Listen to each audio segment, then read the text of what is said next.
import a PDF file and scale and position it on a shape file. So first of all, we just go to DWG importer and we go to load and we find our PDF file.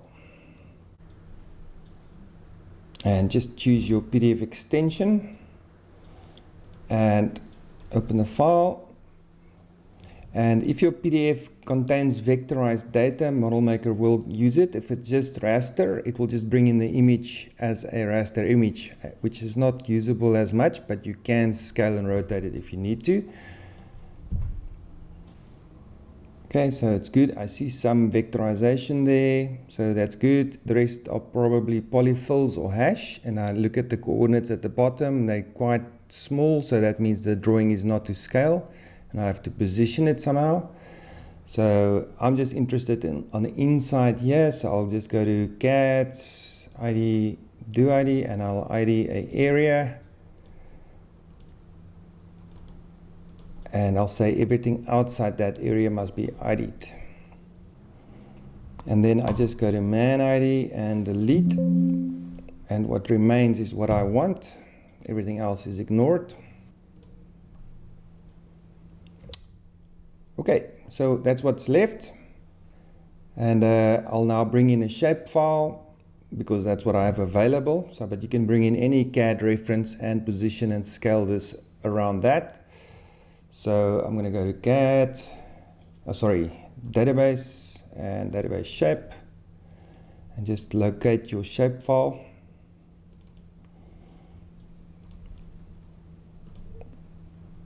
And just go to utility and copy the shapefile to CAD lines. If the coordinates in the shapefile are in geographical coordinates, you can also convert them to local LOWG34 coordinates by pressing that button, which is not what I'm going to do now. My shapefile is in the right coordinate format. And I'll just say yes to make it a shapefile, and then I'll close the shapefile because I've now derived my CAD from the shapefile, so I copied it out of the file. And you'll see the program will automatically zoom to extents, and if I switch my endpoints on, you'll see the dots at the top. These are the coordinates on the shapefile. That's my PDF file coordinates. They were very small coordinates. So I'm just going to select them by using my do ID menu functions. And if you don't have that, go to CAD, ID, do ID, and just switch on that button. That will help us to select the CAD like that. Okay, and then we go to man ID. And we'll just move whatever is up there. I'm just going to use a snap mode and just bring it down towards this, just to get it in the proximate area. And then I'll press my normal button to just zoom extents, and you'll see that's a little clump of data there. So these polylines are polylines because they have green crosses on them. That's the endpoints that you see.